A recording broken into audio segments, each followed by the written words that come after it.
Here we have the Polar RCX5 Tour de France Edition GPS fitness training watch. You can see here on the desk we've got the watch itself. You get the cadence monitor included, as well as your heart rate strap and transmitter. There's also quite a handy bike mount which lets you mount the device on the handlebars of the bike, so if you are cycling you're not having to take one hand off to look at the data on screen. You get a full pack of instructions, so you don't have to download anything, it's all there in a hard copy for you. And what we're going to go through today is just some of the features, compare it to one of the Garmin devices with a similar spec, and show you what this can do. So if we take some of these bits away and bring the Garmin into play. This is the Garmin Forerunner 305. As you can see, there's a bit of a size difference there. Similar wrist strap for your heart rate monitor, but you'll see this one's made of plastic, whereas the Polar is made of material, so when you put it on you don't get that initial shock of a freezing cold chest strap going on to you. The advantage that the Polar has is it will talk to your gym equipment, like we just said. The Garmin won't, unfortunately, so you're always having to refer to your watch. If we take the two units and put them side by side, you can see the screen size isn't too dissimilar, but the Garmin is pretty much like having a full-on computer on your wrist, so it's a lot heavier and it's a lot bulkier. So when I've been using the Polar watch itself versus this, you can hardly notice that you're wearing the Polar, and it doesn't detract from anything on the screen itself. Another advantage really, what I keep forgetting to do is charge my Garmin, so I'll quite often get ready to go for a run and I'll get that fatal message on the screen warning battery low, and you've got to charge it for 20 minutes before you can get out onto the road. The Polar just uses a regular watch battery, so as long as you've got a spare one in the house, should this lose any battery, you can just swap the battery over. It'll last you a good 12 months or so as well, so you shouldn't really have to consider doing that for the first year of use. The one slight disadvantage the Polar has over the Garmin is that the Garmin features a built-in GPS antenna, which is probably why it's so big. You do get a separate GPS antenna with the Tour de France edition. It's about a similar size to the transmitter, and it comes with a handy belt clip, so you can attach that to your shorts. I attach it to the chest strap itself, and you hardly notice it's in use or it's on your person. One other key difference really is when you set up all your training diaries with the Polar, you can access those through the menu, and you can see quite clearly what you've got to do on the day of training, whether it's a rest day, a training day, and the targets you've set yourself. You can't do that so easily with the Garmin, so there's less information on display. I'll show you a separate video with the Polar software, but in my opinion, having used it for the last couple of weeks or so, it knocks spots off the Garmin, and it's far more intuitive, it gives you a lot more information, and it's easier to set goals and stick to them as well. If we take away some of the equipment here, we can show you in more detail what you get on the watch display itself. The standard display obviously is the time, so it will function as a regular watch, but if you press the menu button in the top right here, straight away you can see you've got an option there to see what your program is, and if we go into that using the front button, you can see that on Wednesday the 6th, Wednesday the 20th today, I've got a basic run lined up, which is 40 minutes of running in zone 3, so I'll look forward to that later on, I don't think.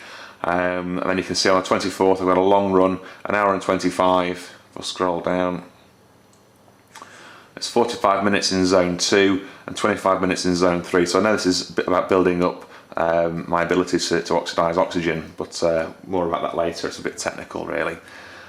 If we come out of there, we can scroll down to data, where you can view previous training files and summaries of the week of training. So if we click on the training files, you can see on the 18th there was some cycling, on the 17th there was an hour and 11 minutes of running. So if we click into there, you'll see here it displays the start time, the duration of the activity, the distance, which was just over 12 kilometres, average heart rate, maximum heart rate, minimum heart rate.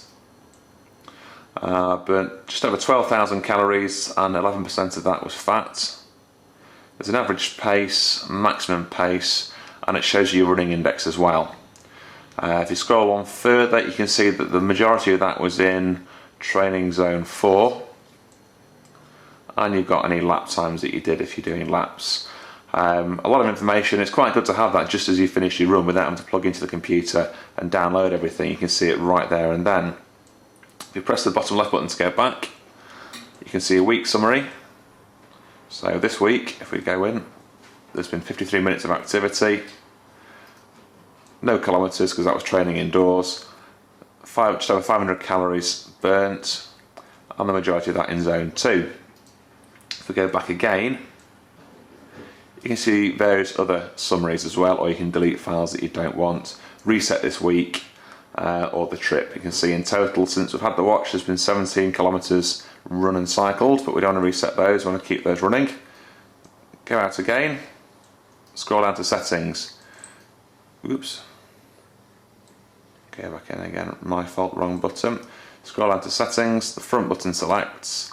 You can change your sports profiles, you can change the heart rate settings, any information, and general settings such as the time, date, that sort of thing. Applications as well. One of the first things you want to do is go into applications and run the fitness test. I won't do one now, but it basically takes your resting heart rate and then it bases all your targets and heart rate challenges around that resting heart rate. You also have a race pace on there as well, so if you're training for a run or you want to achieve a particular time overall, you can adhere to this race pace. And then obviously you've got the connect. It will actually connect automatically when you come into the office or when you're near your computer. You use the data stick and it'll pick up the Polar Watch is in range, and it'll connect and download and sync all your data. I have to say it's a very simple process, and that's another advantage the Polar has over the Garmin. With the Garmin you have to plug it in using the cradle that comes with the device, whereas with this it's a seamless connection. You don't even notice it's been done. And that's about it really.